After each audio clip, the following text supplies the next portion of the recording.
한국 기독교의 운명, 저는 얼마 남지 않았다고 봅니다. 이를 행하라 그리하면 살리라. 이것은 예수님을 주님으로 믿으라는 명령이었습니다. 이것이 기독교 복음이고 이것이 바로 기독교의 온전한 삶의 뜻입니다.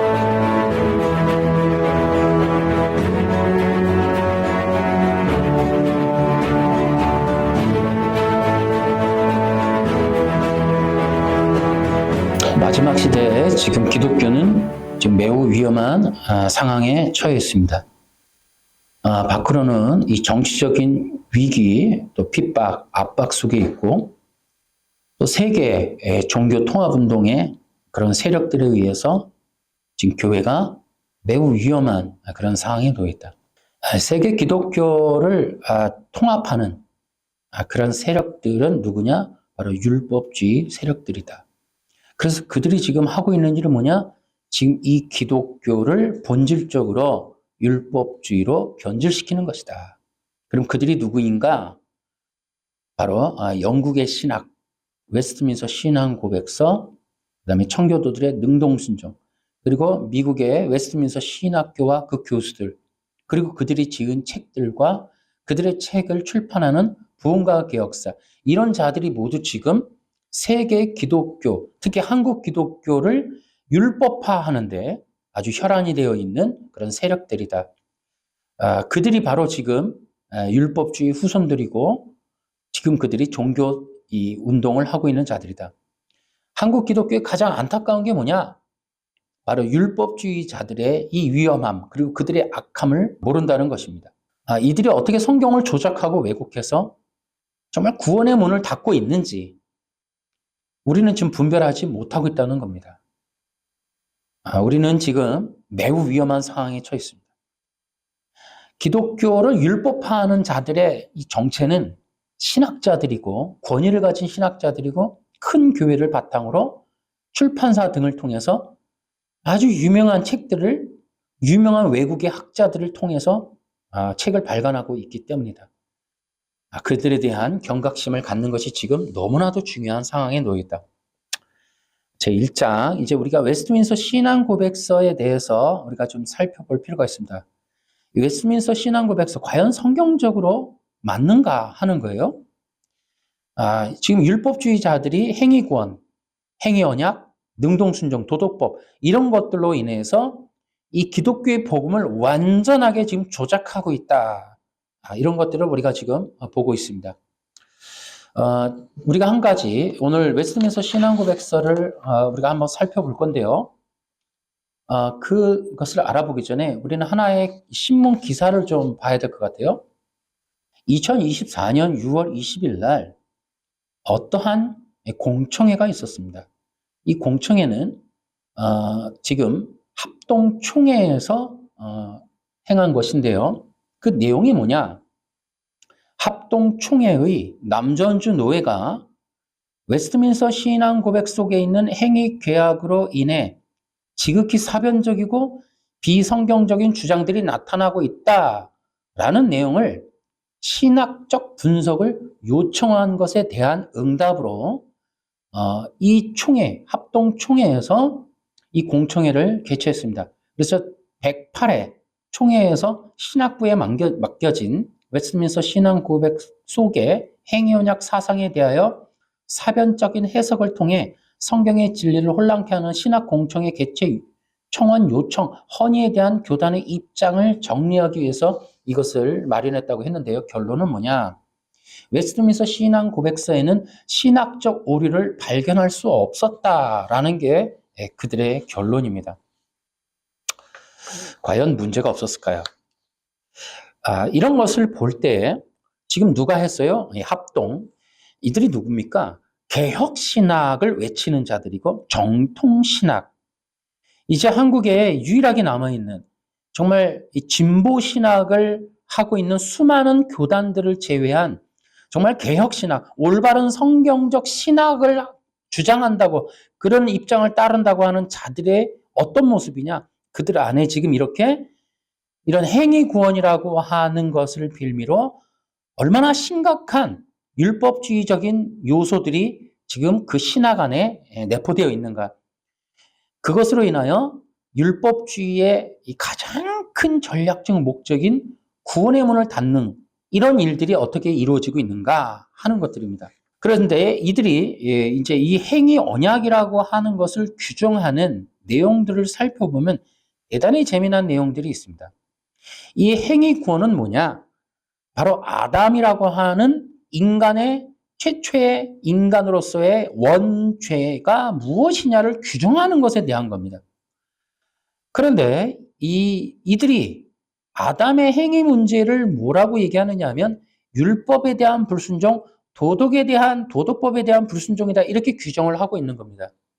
그러니까 그들이 지금 주장하고 싶은 게 뭐냐? 모든 인간의 죄의 근원은 율법을 지키지 않은 것이다 라는 걸 말하고 싶은 거예요. 그래서 모든 인간이 율법을 지켜야만 구원을 받게 되어 있다 라는 내용을 만들기 위하여 최초의 인간인 아담의 문제를 행위 언약으로 규정하는 이런 신학적, 이런 종교적인 어떤 전략적인 신앙 고백서를 만들어내게 된 것이다 라는 겁니다. 우리는 다시 한번 그런 의미에서 정말 이것이 신학적으로 문제가 없는가, 성경적으로 문제가 없는가 이런 것들을 좀 살펴볼 필요가 있습니다. 그러면 본론적으로 들어가서 웨스트민스터 신앙 고백서 어디에 있는가? 바로 7장 2항에 이 내용이 있다는 거예요. 그 내용은 이렇습니다. 사랑과 체결한 첫 번째 언약은 행위의 언약이었고 이 언약에 따라서 온전하고 자발적인 순종을 조건으로 하여서 아담과 그 안에서 그의 후손들에게 생명이 약속되었다라는 겁니다. 그런데 이렇게 아담의 원죄를 행위 언약이라는 것으로 규정하기 위하여 그들이 성경에 있는 내용을 끌어오다가 인용한 구절이 3개가 있습니다. 그것이 바로 로마서 10장 5절, 갈라디아서 3장 10절, 12절, 로마서 5장 12절에서 20절이라는 겁니다. 자, 그러면은 로마서 10장 5절과 갈라디아서 3장 12절이 뭐냐? 바로 이런 거예요. 모세가 기록하되 율법으로 말미암는 의를 행하는 사람은 그 의로 살리라 하였거니와 이렇게 되어 있습니다. 그 다음에 갈라디아서 3장 12절을 보겠습니다. 율법은 믿음에서 난 것이 아니니 율법을 행하는 자는 그 가운데 살리라 하였느니라 라는 겁니다. 자, 여러분 로마서 10장 5절과 갈라디아서 3장 12절은 같은 내용이라는 걸 알 수 있고요. 이것은 왜 같으냐? 사도 바울이 구약에 있는 성경 구절 하나를 갖다가 양쪽에 인용을 했기 때문에 똑같은 겁니다. 그럼 구약에 있는 어떤 본문을 갖다가 인용했느냐? 레위기 18장 5절에 대한 내용이에요. 거기에는 이렇게 되어 있습니다. 너희는 내 규례와 법도를 지키라. 사람이 일을 행하면 그로 말미암아 살리라. 나는 여호와이니라. 라는 이 구절을 2군데에다가 이것을 인용해서 기록했는데 이 외신서는 로마서 10장과 갈라디아서 3장 12절을 인용을 한 겁니다. 그러니까 이 레위기 18장 5절의 내용을 사용한 구절들을 행위 언약으로 사용했으니 그들이 행위 언약을 규정한 사람들이 정작 쓰고 싶은 내용이 레위기 18장 5절이라는 거예요. 그 내용이 뭐냐? 핵심은 일을 행하면 그로 말미암아 살리라라는 거예요. 그래서 이 일을 행하라라는 것을 외신서는 율법을 지켜라, 율법을 행하라 이렇게 갖다가 사용한 겁니다. 누가 봐도 이 본문을 보면 레위기 18장 5절, 로마서 10장 5절, 갈라디아서 3장 12절 동일한 본문의 내용은 당연히 율법을 지키면 율법을 행하면 영생이나 구원이나 생명을 얻는다라는 것으로 누구든지 그렇게 볼 수가 있습니다. 자, 그러면 우리는 이제 고민해 봐야 돼요. 첫째, 바울이 과연 레위기 18장 5절을 끌어다가 율법을 지키면 산다라는 말로 2군데에다가 인용을 했는가라는 거예요. 바울이 어떤 사람입니까? 로마서 1장 17절에 종교개혁을 일으킨 구조를 말한 사람이에요. 로마서 1장 17절이 무엇입니까? 오직 의인은 믿음으로 말미암아 산다라는 거예요. 이게 개신교가 탄생한 구절입니다. 로마서가 총 16장으로 구성되어 있는데 믿음이라는 단어가 총 40회가 사용됐습니다. 바울이 말하고 싶어 하는 내용이 뭐냐? 믿음이라는 게 믿음. 자, 그런데 오직 믿음으로 말미암아 산다. 오직 믿음으로 말미암아 구원받는다. 이런 내용을 지금 계속해서 로마서에서 얘기를 하고 있다는 거죠. 심지어 구약에 있는 아브라함 내용까지 끌어다가 그는 믿음으로 산다라는 내용을 얘기해요. 우리는 로마서 3장 20절을 우리가 한번 기억을 해볼 필요가 있어요. 그러므로 율법의 행위로 그의 앞에 의롭다 하심을 얻을 육체가 없나니 율법으로는 죄를 깨달음이니라. 자, 분명히 충돌이 납니다. 레위기 18장 5절과 행위 언약을 주장하는 외신서를 만들고 그것을 추종하는 자들이 인용하고 있는 레위기 18장 5절 율법을 지키면 산다라는 것과 이 로마서 3장 20절 율법의 행위로는 그의 앞에 의롭다 하심을 얻을 육체가 없다라는 말이 충돌이 나고 있는 거예요. 자, 그러면 과연 바울은 율법을 지키면 산다라는 걸로 이것을 인용하고 있을까? 자, 그럼 갈라디아서도 한번 잠깐 보시면 똑같이 율법은 믿음에서 난 것이 아니니 율법을 행하는 자는 그 가운데서 살리라 하였다. 자, 이 말도 역시 율법을 지켜야 산다라는 걸로 지금 인용을 해서 사용을 했는데 사도 바울이 그 뜻으로 이걸 썼느냐?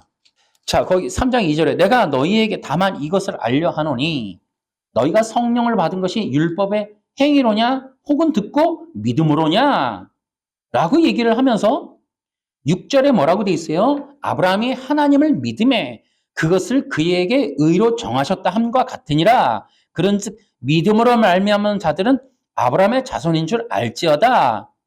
하나님이 이방을 믿음으로 말미암아 의로 정하실 것을 성경이 미리 알고 아브라함에게 복음을 전하되 모든 이방인이 너로 말미암아 복을 받으리라. 그러므로 믿음으로 말미암는 자는 믿음에 있는 아브라함과 함께 복을 받느니라. 이렇게 믿음에 대한 이야기를 하고 있고 심지어 11절에 또 하나님 앞에서 아무도 율법으로 말미암아 의롭게 되지 못할 것이 분명하니 이는 의인은 믿음으로 살리라 하였습니다. 이렇게까지 11절까지 계속 믿음에 대한 얘기를 했는데 느닷없이 12절에 뭐라 그래요? 율법을 행하는 자는 그 가운데 살리라 하는 이 말을 가지고 지금 행위 언약이라는 걸 만들어냈단 말이에요. 그러면 사도 바울이 로마서와 갈라디아서서 말하고 싶어 하는 게 과연 율법을 지키며 산다는 거냐 아니면 믿으며 산다는 것이냐라는 거예요. 어디를 봐도 로마서 10장과 갈라디아서 3장은 믿음이라는 얘기를 하고 싶어 하는 겁니다. 둘째, 그러면 레위기 18장 5절의 뜻은 어떤 뜻일까? 이것은 율법으로 정말 율법을 지키면 구약의 율법, 십계명, 도덕법을 지키면 산다. 행위 언약이 말하고 싶어하는 내용을 지지하고 있는가? 정말 아담이 율법, 도덕법, 마음에 새겨진 도덕법, 행위로 율법을 지키면 산다라는 뜻을 위하여 이 구절을 써도 되는가? 라는 거예요. 우리가 이런 부분에 한번 고민해 볼 필요가 있습니다. 자, 그러면 진짜 무슨 뜻인가? 라는 거를 보기 위해서 우리가 로마서 10장 5절부터 한번 보려고 합니다. 모세는 율법으로 얻게 되는 의에 관하여 율법을 행하는 사람은 율법으로 말미암아 살 것이다 라고 그렇게 했습니다. 그러나 믿음으로 얻는 이렇게 말합니다. 너는 마음속으로 누가 하늘에 올라간단 말인가? 라고 말하지 마라. 이 말은 그리스도를 땅으로 모셔 내려오겠다는 뜻입니다. 라는 어떤 내용을 또 얘기를 합니다.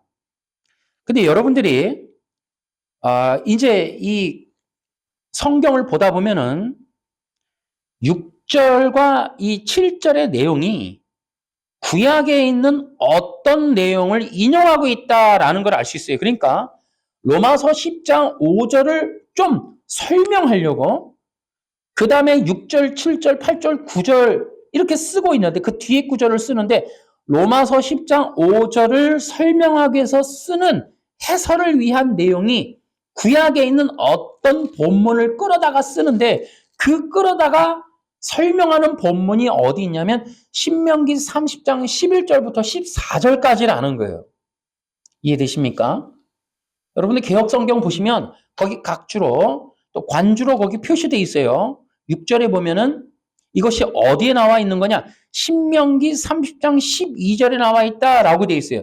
그래서 신명기 30장 12절에 가보시면 11절부터 14절이 하나의 묶음으로 되어 있습니다. 그러면 또 이게 무슨 내용이길래 여기 있는 걸 끌어다가 10장 5절을 설명을 하려고 하나? 그래서 이것이 이해가 좀 어려워요.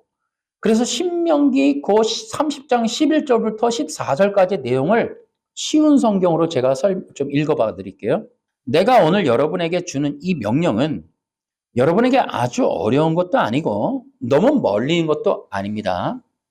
이것은 하늘에 있는 것이 아니므로 누가 하늘에 올라가서 저 명령을 받아올 수 있을까? 그래야 우리가 듣고 지킬 수 있을 텐데 라고 말할 수 없어. 또 바다 저편에 있는 것도 아니기 때문에 누가 바다 저편으로 가서 저 명령을 받아올 수 있을까? 그래야 우리가 듣고 지킬 수 있을 텐데 라고 말할 수도 없어. 그렇소. 그 말씀은 아주 가까운 곳에 있어. 그것은 여러분의 입과 여러분의 마음 속에 있어. 그러므로 그 말씀을 지키시오. 라고 이야기를 한단 말이에요. 자, 아직도 조금 애매하죠? 이게 뭔 말인가? 자, 그러면 이 내용을 이제 바울이 인용한 내용을 다시 보자고요. 로마서 10장 5절부터 8절을 제가 또 쉬운 성경으로 봐드릴게요. 이런 내용입니다. 모세는 율법으로 얻게 되는 의에 관하여 율법을 행하는 사람은 율법으로 살 것이다 라고 기록되어 있습니다. 그러나 믿음으로 얻은 의는 이렇게 말합니다. 너는 마음속으로 누가 하늘에 올라간단 말인가? 라고 말하지 마라. 이 말은 그리스도를 땅으로 모셔 내려오겠다는 뜻입니다. 또는 누가 땅 아래로 내려간단 말인가? 이것은 신명기에서 뭐라고 되어 있냐면 또 바다 저편에 있는 것도 아니기 때문에 누가 바다 저편으로 가서 저 명령을 받아올 수 있을까? 이 내용을 지금 사도 바울이 누가 땅 아래로 내려간단 말인가? 라고 말하지 마라. 이 말은 그리스도를 죽은 사람들로부터 모셔 올리겠다는 뜻입니다. 성경이 무엇이라고 말합니까? 말씀이 내게 가까이 있으니 내 입에 있고 내 마음에 있다. 이것이 바로 우리가 선포하는 믿음의 말씀입니다. 제가 좀 쉽게 설명해 드리면 신명기에서 모세가 이렇게 얘기하는 거예요. 자, 여러분에게 주는 이 명령을 지킨다는 거, 이 명령을 어떻게 지키냐? 이거 어려운 거 아니다. 멀리 있는 것도 아니다. 어떤 사람은 그 명령을 지키기 위해서 누가 하늘로 올라갈래? 이런 말 하지 마라. 그 말은 그리스도를 땅으로 모셔 내려오겠다는 뜻이고, 야, 누가 땅 아래로 내려갈래? 이렇게 말하지 말라는 거예요. 이 말은 그리스도를 죽은 사람들로부터 모셔 올리겠다는 뜻이라는 거예요. 그런 것이, 그렇게 명령을 지키는 게 아니다. 말씀이 내게 가까이 있으니 이제 네 입에 있고 네 마음에 있다. 그러니 신명기 모세가 말하는 명령을 지키는 거 그거 어렵지 않다. 뭐라고 하느냐? 너희 여러분의 입으로 예수님은 주님이시다라고 고백하고 마음으로 하나님께서 그리스도를 죽은 자들 가운데서 다시 살리신 것을 믿으면 여러분은 구원을 얻을 것입니다. 라는 거예요. 그러니까 신명기 30장에서 모세가 명령하는 이 내용, 그 본문은 이 명령을 지키는 게 어려운 게 아니다. 너무 멀리 있는 것도 아니다. 멀리 있지 않다. 하늘에 있는 것도 아니고 바다 밑에 있는 것도 아니고 저 끝에 있는 것도 아니고 땅 밑에 있는 것도 아니다. 이것은 여러분의 입과 마음 속에 있다. 근데 그게 뭐냐? 그리스도를 지금 모셔와야만 이 명령을 지킬 수 있는 게 아니다. 그리스도를 모셔와야만, 끌고 와야만, 어디선가 모셔오고 땅에서 끌고 올라와야만 이 명령을 지키는 게 아니다.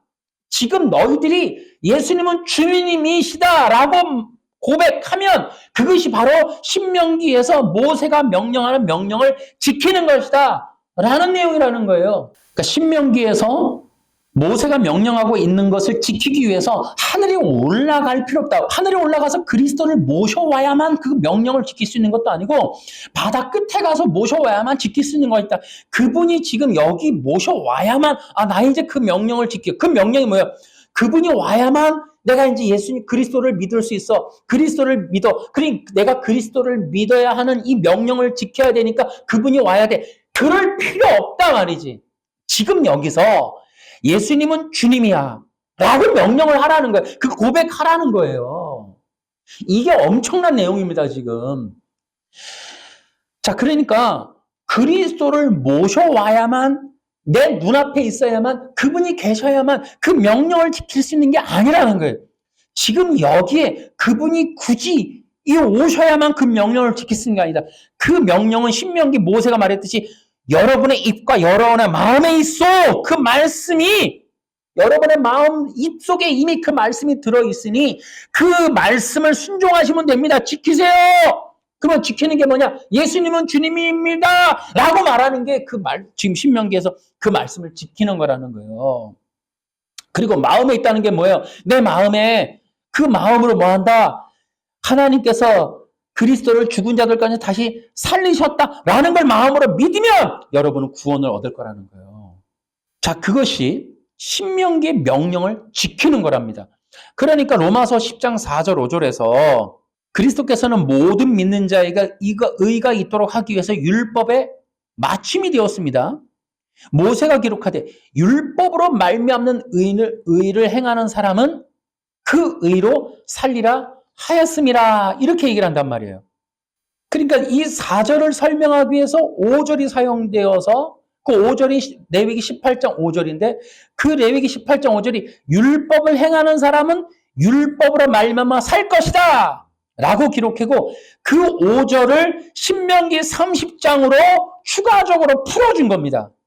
그럼 여기서 말하는 이 레위기 18장 5절에 율법을 행한다라는 것이 뭐냐? 신명기 30장의 말씀대로 너희가 지금 여기서 그리스도를 주님이라고 믿으면 된다. 그럼 뭐예요? 구약에서는 그리스도 그분에 대한 이야기를 하고 있잖아요. 그리스도를 믿어요. 근데 지금 사도 바울이 뭐라고 얘기하는 거예요? 그 그리스도이신 예수님, 그 예수님이 지금 여기에 계신 하늘에 계신 그분이 아니라 지금 여기에 우리와 함께 계신 그 부활해서 함께 계신 그 예수님이 바로 그리스도이시니 그 예수님을 주님이라고 믿으면 율법을 행하는 것이다 라고 지금 푸른 거예요, 지금 이게. 그러면서 6절에서 믿음으로 얻는 의는 이같이 말하되 라고 말하면서 이것이 그리스도가 지금 어디에 있느냐가 아니다. 지금 여기 그 그리스도가 예수님이니 그분이 지금 죽음에서 부활하신 그분이 지금 여기 계시니 신명기에서 말하는 정말 그분이 어디 계신가 찾고 싶어 하지만 그분이 계셔야 우리가 그 명령을 지킬 수 있는데 그 명령을 지킨다는 게 그분이 계셔야 내가 어찌하든 간에 율법이 명령하는 대로 그리스도를 믿을 거 아니야. 그럴 필요 없다. 신명기가 명령하고 있는 그 명령, 그것을 오랫도록 그 백성들에게 명령하고 있었던 그 명령의 실제 실천이 지금 그것이 이루어지는 날이 지금 여기에 있다. 그것이 바로 예수 그리스도다. 예수님이 바로 그리스도이시니 그분을 주님이라고 믿으면 신명기 30장에 있는 명령을 지키는 것이다. 그 명령을 지키는 그것이 율법의 행함이다. 그래서 사도 바울이 모세가 레위기 18장 5절에 율법을 행하는 자는 율법으로 말미암아 살 것이다 라고 말하는 이 내용이 그리스도를 믿으면 그로 말미암아 살 것이다. 다시 말하면 예수가 그리스도라고 예수 그리스도가 주님이시라고 믿는다면 너는 구원을 얻을 것이다. 지금 이런 얘기를 하고 있는 겁니다. 그러니까 이 율법을 행한다 혹은 지킨다는 그 명령의 뜻이 뭐냐? 그리스도이신 예수님을 주님이라고 믿으면 된다라는 거예요. 다시 얘기할게요. 로마서 10장 5절에 율법을 행하는 자는 율법으로 말미암아 살리라라는 것을 신명기 30장에서 해설해 주면서 사도 바울이 말하고 싶어 하는 건 그 율법의 행함이라는 게 뭐냐? 우리 신명기 30장에 가서 보자.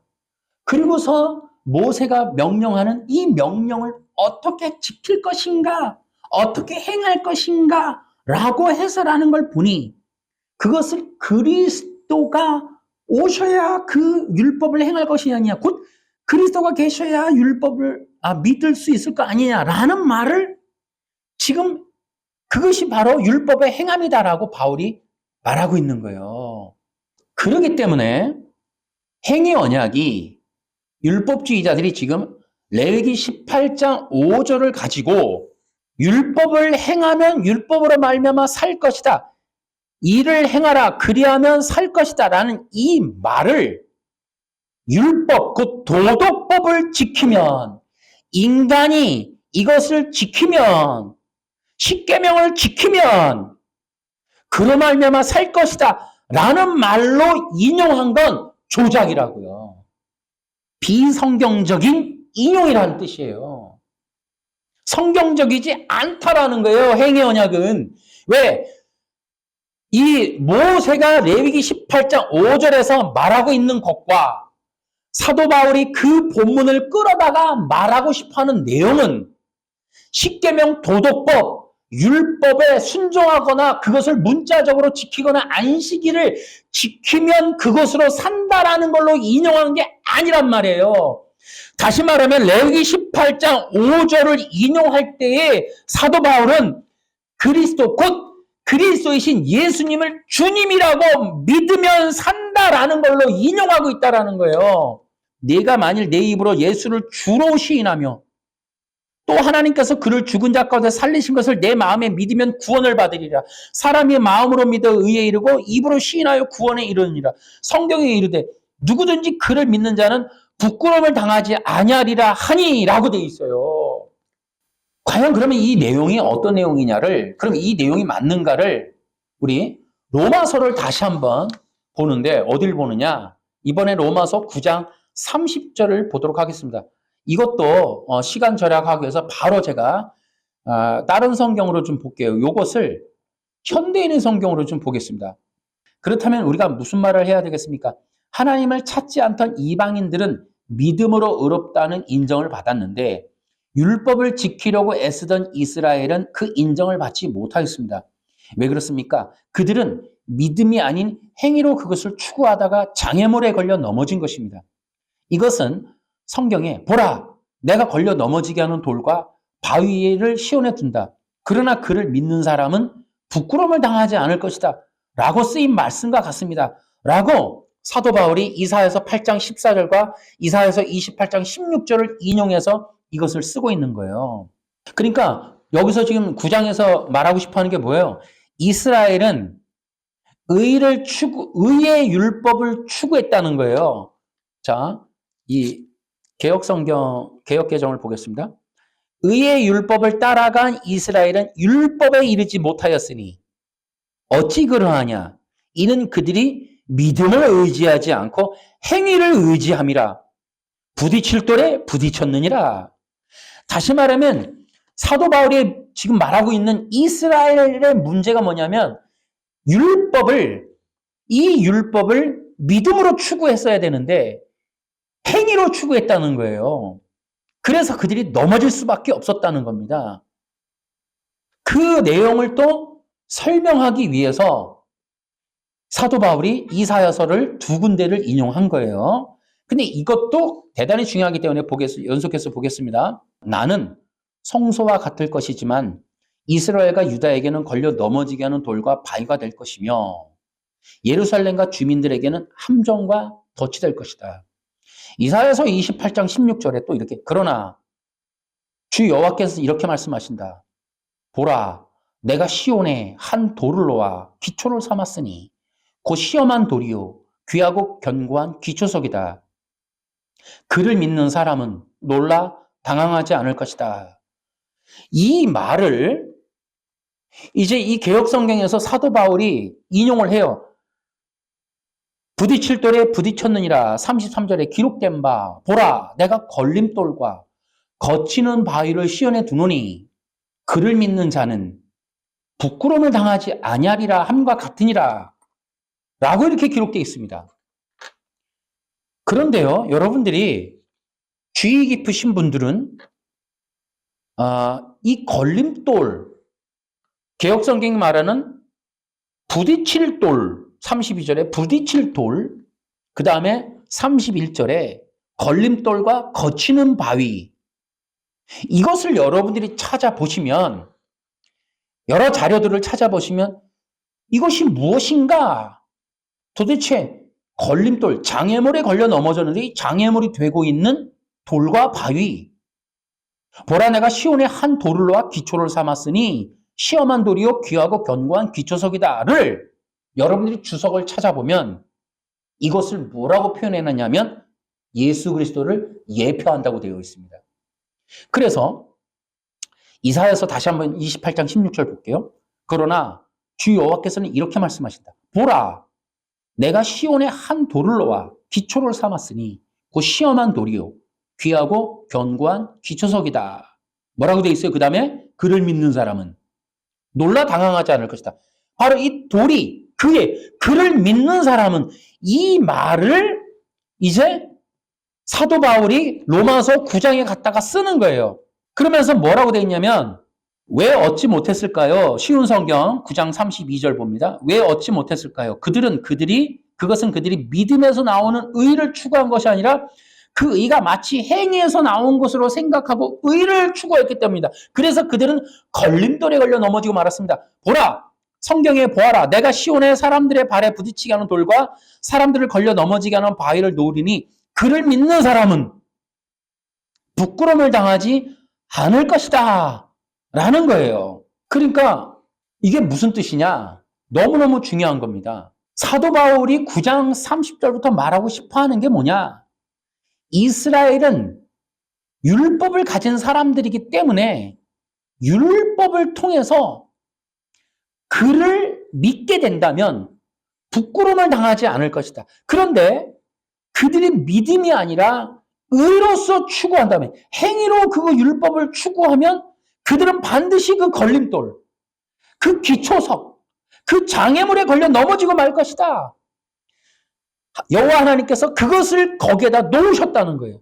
다시 말하면 그 율법을 행할 때 율법을 지킨다라는 건 그를 믿는다라는 거예요. 만일 율법을 인간의 행위로 추구하면 반드시 걸림돌, 기초석, 곧 예수 그리스도에게 걸려 넘어진다는 거예요.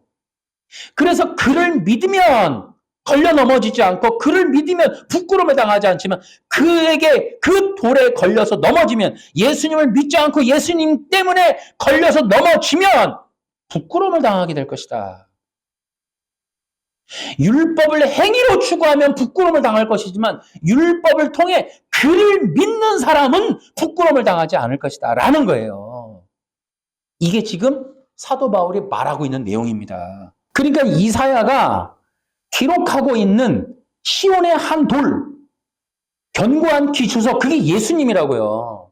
그래서 율법이 주어지고 율법에서 행하라는 명령을 시행할 때는 믿음으로 추구해야 되는 게 믿음으로. 그러니까 율법이라고 하는 건 인간이 행하라는 명령이 아니라 믿으라는 명령이었다는 거예요. 그런데 그 율법 속에 그리스도를 얻으신 거예요.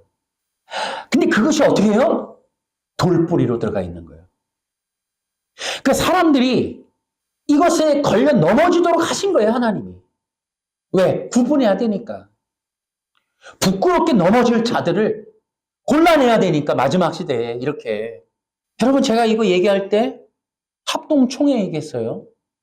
합동총회가 뭐라고 그랬냐면 2024년도에 6월 20일 날 웨스트민스터 신앙고백서 안에는 오류를 찾을 수가 없다. 이것은 성경적이고 칼빈주의적이다 라고 규정을 했습니다. 제가 지금 웨스트민스터 신앙고백서의 행위 언약을 규정한 3개의 본문을 풀어서 여러분들한테 얘기를 한 것뿐인데도 과연 사도 바울이 말하고 있는 내용과 행위 언약의 내용이 맞느냐라는 걸 봤을 때 전혀 맞지 않다라는 거예요. 행위 언약은 무엇이냐? 다시 말하면 성경의 내용을 오히려 거꾸로 해석한 거예요. 그러면 이 성경대로 얘기하면 어떤 일이 벌어지냐면 지금 뭐라고 규정했어요? 행위 언약이 율법을 행하면 아담이 율법을 지키고 안식일을 지키고 능동순종을 지키고 도덕법을 지키고 하여튼 율법을 문자적으로 인간이 행하고 순종하면 영생을 얻는다라는 걸로 규정했단 말이에요. 그러면 로마서 9장으로 보면 왜 그들은 의의를 얻지 못했는가? 그것은 그들이 믿음에서 나오는 의의를 추구한 것이 아니라 그 의의가 마치 행위에서 나온 것으로 생각하여 의의를 추구했기 때문에 걸림돌에 걸려 넘어지고 만 것입니다. 라는 내용에 이것이 부합하는 거예요. 다시 말하면 우리를 만약에 수많은 사람들을 행위 언약을 따라서 신앙을 갖게 한다면 레위기 18장 5절로 인하여 그리스도를 믿는 믿음을 갖게 하지 못한다면 로마서 9장 32절에서 말한 것처럼 모두가 다 장애물에 걸려 넘어지는 거예요. 돌에 부딪혀 넘어지게 되는 거예요. 이것은 이 레위기 18장 5절에서 말하는 율법은 행위로 추구하는 게 아니라 믿음으로 추구해야 되는 거예요. 여러분 성경을 한번 보시라니까요. 제가 다른 거 갖고 얘기하는 게 아니에요. 여러분 성경에 있는 내용을 갖고 얘기하는 거예요. 2024년 6월 20일 합동총회는 이것을 가지고 웨스트민스터 신앙고백서는 오류가 없으며 성경적이고 칼빈주의적이다라고 얘기했습니다. 과연 그러합니까, 여러분? 과연 사도 바울이 믿음으로 의인은 살 것이다 라고 말하는 사도 바울이 레위기 18장 5절을 인용해 가면서 율법을 지키면 산다라는 뜻으로 이것을 인용했느냐라는 거예요. 절대 그렇지 않다는 겁니다, 여러분. 근데 로마서 10장 3절에 보면 유대인들이 왜 믿음으로 추구하지 않았는가라고 돼 있어요. 거기 뭐라고 돼 있어요? 그들은 하나님께 대한 열심이 있었지만 그들은 지식에 기초하고 있지 않았다는 거예요. 그들은 자신의 의를 세우려고 노력하기 때문에 복종하지 않았다는 거예요. 자신의 의를 세우기 위해서 오히려 복종하지 않는 거예요, 여러분. 자신들의 종교적 기득권, 권세, 교단의 정체성, 우리의 우덜끼리, 이 어마어마한 한국에 세계적으로 장착해놓은 장자교단, 이런 기득권, 권세, 자기 의의를 내세우기 위해서 오히려 성경에 있는 뜻을 복종하지 않고 있는 거예요. 성경의 뜻을 거역하면서 오히려 행위 언약이 성경적이고 칼빈주의적이다라고 얘기를 하는 겁니다, 여러분. 분통이 터지지 않을 수 없는 거예요. 대부분의 사람, 그렇기 때문에 행위 언약을 따라가면 레위기 18장 5절, 로마서 10장 5절에서 인용하고 있는 레위기 18장 5절을 행위로 추구하면 어떻게 돼요? 모든 사람들이 지금 장애물에 걸려 넘어지게 되는 거예요. 왜 이렇게 하는 거예요? 왜 모든 사람들을 성경과 반대되는 길로 이끌고 성경이 아닌 길로 이끄는 겁니까? 자신들의 의의를 내세우기 위해서 그럴 거예요. 신학교, 교수, 기득권, 사회적 위치, 이런 자기들만의 어떤 이 목회적인 어떤 이 종교적 기득권, 마치 바리새인들처럼 사회를 구축해서 그렇게 해서 절대 양보하지 않고 포기하지 않고 우리를 손해보지 않겠다는 자기들의 이 종교 기득권, 자기 의 때문에 오히려 성경의 뜻을 복종하지 않고 거역하고 있다라는 겁니다. 자신들의 신학, 자신들의 지식, 똑똑함, 인정, 칭찬, 영광, 자신들이 구축해놓은 이런 장자교단, 이런 것들이 옳다 이렇게 주장하면서 오히려 성경에 있는 뜻을 복종하지 않고 포기하지 않는 거예요. 양심 있게 2024년도쯤에는 이게 나왔어야 되는 거예요. 오류가 있다.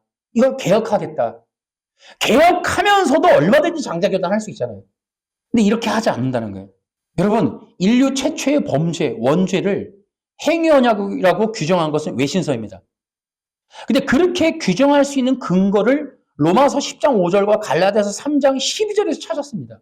그리고 그 근거 구절이 레위기 18장 5절입니다.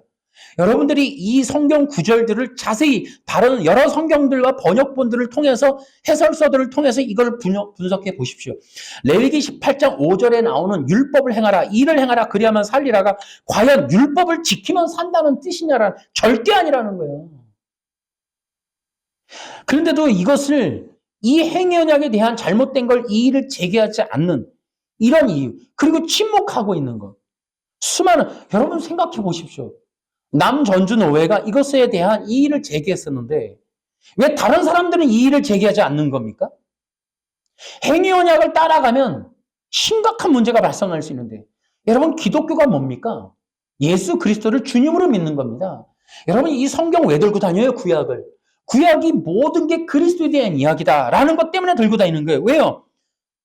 누가복음 24장 44절, 요한복음 5장 46절에 보면 구약 모세가 기록한 건 나에 대한 것이다라고 예수님이 분명히 얘기해 놓고 있습니다. 분명히 성경 구약이라고 하는 건 예수 그리스도에 대한 이야기입니다. 특히 요한복음에 요한이가 말하는 건 뭡니까? 모세가 기록한 건 누가복음에 이 누가 전도자는 타나크, 구약성경, 모세글, 시편, 선지자글, 구약성경 전체가 그리스도에 대한 얘기라고 그러고 요한복음은 모세가 기록한 게 나에 대한 토라에서 율법이 기록한 건 예수 그리스도에 대한 것이다 라는 내용을 지금 말하고 있는 거예요. 그러니까 그 예수님의 이야기와 사도 바울의 얘기는 같은 거예요. 심지어 레위기 18장 5절을 끌어다가 율법 토라를 끌어다가 사도 바울이 하는 건 지극히 기독교적입니다. 뭡니까? 레위기 18장 5절의 내용을 그리스도적으로 해석한 거예요. 이를 행하라를 예수님을 믿으라고 해석한 겁니다. 이것이 진짜 기독교가 해야 될 일인 거예요. 이렇게 만들어가야 되는 겁니다. 성경은 이 구약이든 신약이든 뭐다? 예수 그리스도를 전하고 있다. 그런데도 불구하고 이 교단의 정체성 때문에, 교단의 신학 때문에 행위 언약을 부정하면 안 된다. 이것이 총회에서 이런 얘기를 했다고, 총회에서. 행위 언약을 부정하면 교단 정체성이 무너진다. 이게 총회에서 이런 얘기를 했었단 말이에요, 이게 뭡니까? 자기들의 의의를 내세우기 위해서 그 복종하지 않는 거예요. 하나님의 의의에 복종하지 않는 겁니다, 이게. 그러니까 쉽게 얘기하면 뭐예요? 교단을 살리기 위해서 기독교를 죽이는 겁니다, 이거 지금. 여러분, 이렇게 해야 되죠. 교단이 십자가에 못 박혀야죠. 기독교가, 어떻게 기독교가 사라져야 됩니까, 여러분? 기독교가 죽어야 됩니까? 여러분, 교단이 죽어야지. 교단이 죽고 기독교를 살려야죠. 근데 교단 지키려고 기독교와 성경의 진리를 마구잡이로 다 뭉개버리고 까꾸로 해석하고 비성경적인 교리를 칼빈주의적이다 이렇게 얘기하면서도 지켜내는 이것이야말로 악한 일이 아니냐 말이죠. 그래서 어떻게 한다? 기독교 무너진다는 거죠. 결국 다 공멸하는 거예요, 공멸. 여러분, 저는요 충격적인 게 있습니다. 예수님이 이 땅에 태어나셨을 때 여러분 과연 예수님이 메시아인 걸 몰랐습니까?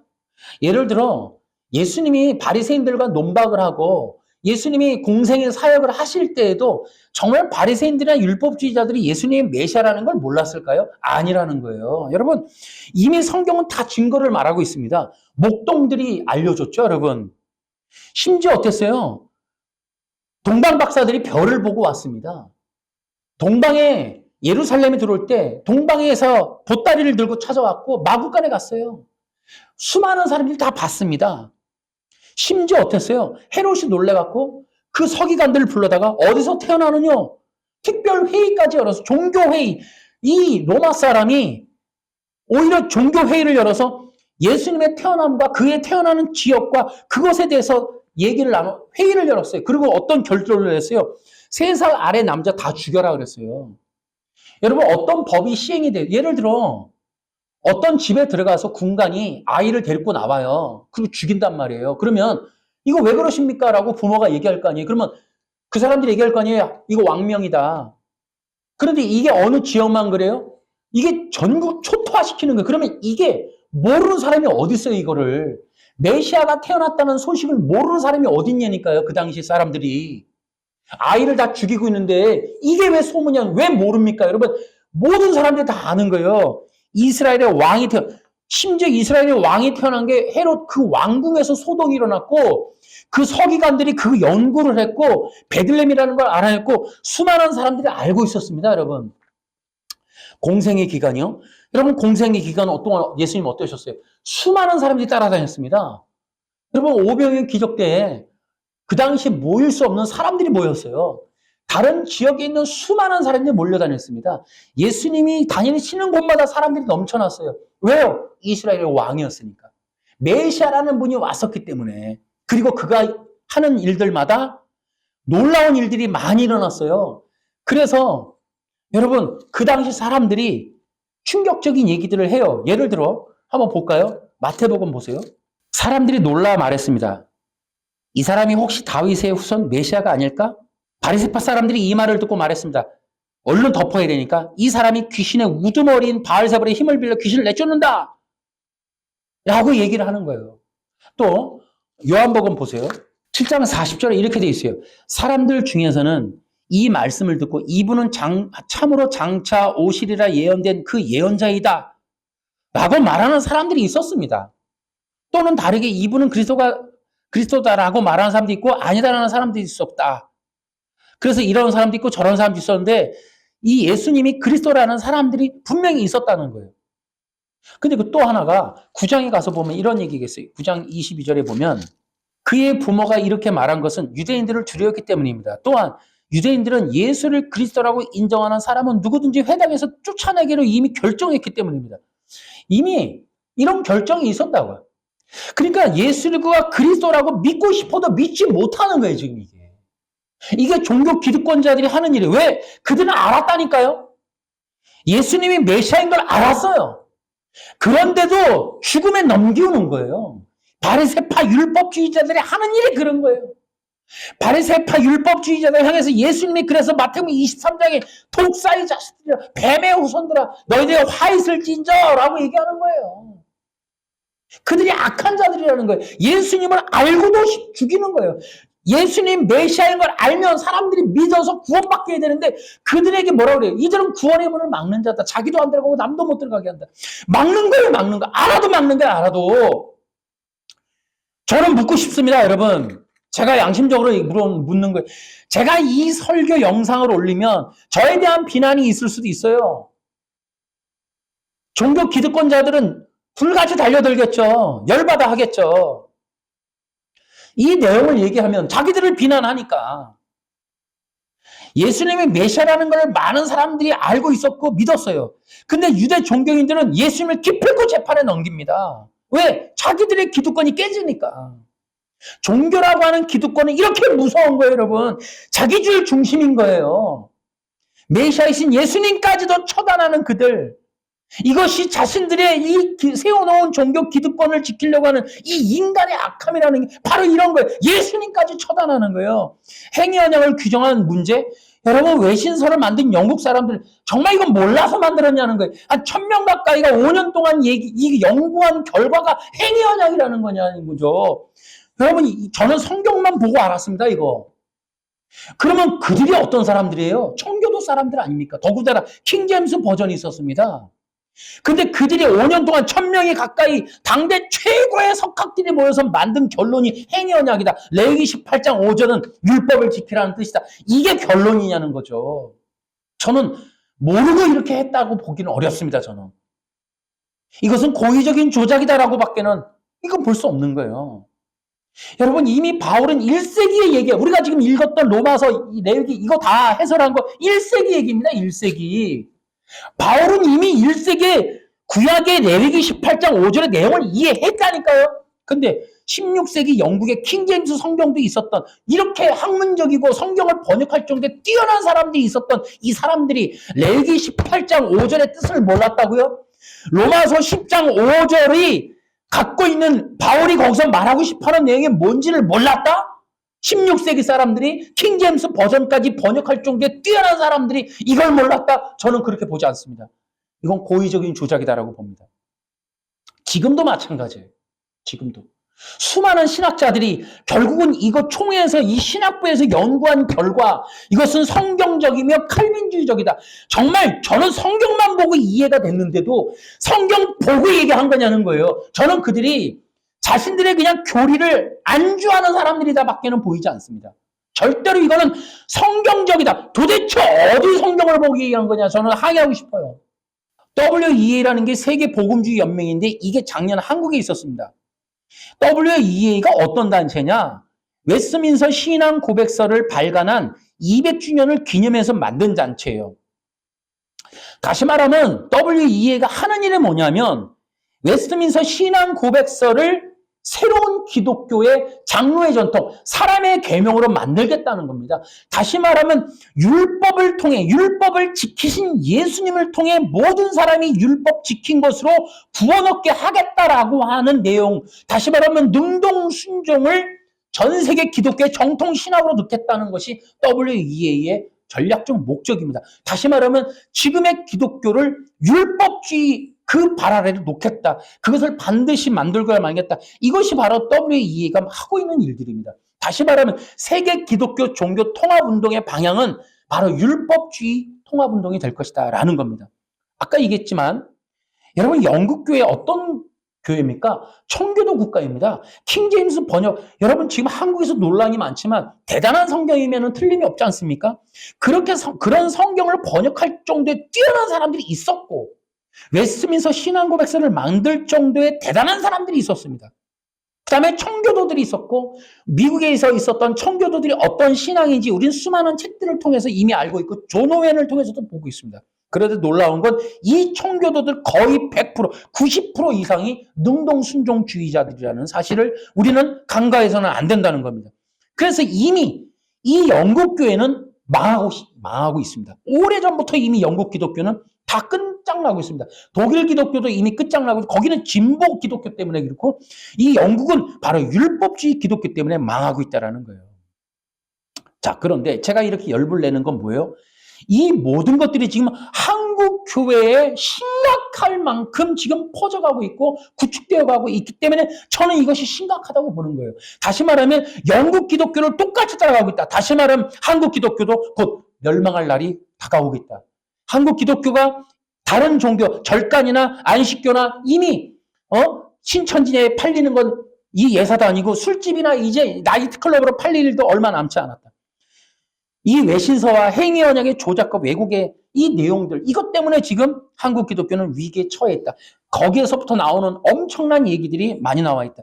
제가 이 한 권의 책을 보여드리도록 하겠습니다. 바로 이 마이클 호튼이 지은 이 행위 언약 신학입니다. 여러분 이 책을 저는 이 책을 좋아서 처음엔 사서 읽기 시작했는데 저는 이 책을 읽으면 충격을 받습니다. 바로 이 자들이 누구냐면 전부 다 웨스트민스터 신학교 사람들이에요. 메르디스 클라인, 마이클 호튼, 그 밖에 수많은 사람들이 이 부흥과 개혁사라는 출판사를 통해서 수많은 외신 사람들이 책을 출판해 나와 있습니다. 제가 다 보여드릴게요. 제가 산 거 다 보여드릴게요. 한 달 정해서. 여러분, 이것에 대해서 열불나고 정말 열통 터지고 능동순종이 갖고 있는 이 악함이 뭐냐? 정말 열불나는 이유 중에 딱 하나만 얘기해 드릴게요. 이런 내용이 있습니다. 구속 언약과 함께 구속 언약 안에서 구속 언약이 행위 언약입니다. 구속 언약과 함께 구속 언약 안에서 성자는 선택받은 자들의 중보자가 된다. 그리고 창조 언약이 행위 언약이에요. 행위 언약 아래서 성자는 중보자와 둘째 아담으로 행동하면서 율법 아래서 영생을 얻었다. 이렇게 되어 있습니다. 중보자이신 예수님이 율법을 지켜서 영생을 얻으셨다. 이렇게 기록되어 있습니다. 이 마이클 호튼의 책입니다. 이게 뭐예요? 능동순종이라고. 영생을 얻는 것은 영원히 중보자의 손으로부터 취해진 것이다. 라고 얘기하면서 많은 곳에서 칼빈은 그리스도의 순종에 의해 자기 백성을 위한 공로로 획득한 구원을 가지고 있음을 언급하며 한 번은 영생을 위한 필요 조건으로서 율법을 지키는 것을 더욱 강조하기도 합니다. 다시 말하면 영생을 얻기 위한 조건으로 율법을 지켜야 한다라는 게 칼빈이다라고 이 마이클 호튼이 얘기하는 거예요. 여러분 율법을 지켜야지 영생 얻습니까?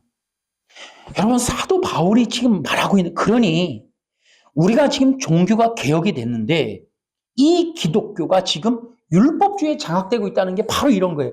율법을 지켜야 영생을 얻는다라고 여러분 여기 보십시오. 얼마나 위대한 사람들로 보입니까? 마이클 호튼, 언약신학 대단한 걸로 보이죠. 근데 그 안에 율법을 지켜야 영생을 얻는다가 되어 있습니다. 물론 그것이 예수님이 대신 지켰다 이런 얘기도 뉘앙스로 흘러갑니다. 그래서 그리스도의 순종을 통하여 완전한 순종을 통하여 획득된 구원 이런 얘기를 하는 거예요. 여러분, 이것이 바로 지금 한국 기독교를 율법화로 이끄는 자들이 저지르는 만행입니다. 예수님이 율법을 지켜 영생을 얻으셨다. 이것이 예수님도 율법을 지켜 영생을 얻었다.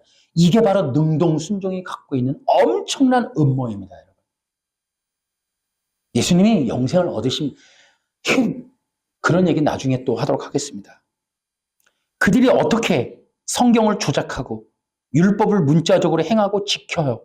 그래서 영생을 얻고 구원 얻고 의를 얻게 하는지, 그리고 그렇게 얻게 함으로 수많은 사람들, 그들을 따라가는 사람들을 전부 돌부리에 걸려 넘어지게 만드는, 전부 실패하게 만들고 부끄럽게 만들고 당황하게 만드는 그런 자들이 지금 한국 기독교를 이끌고 가고 있다는 거예요.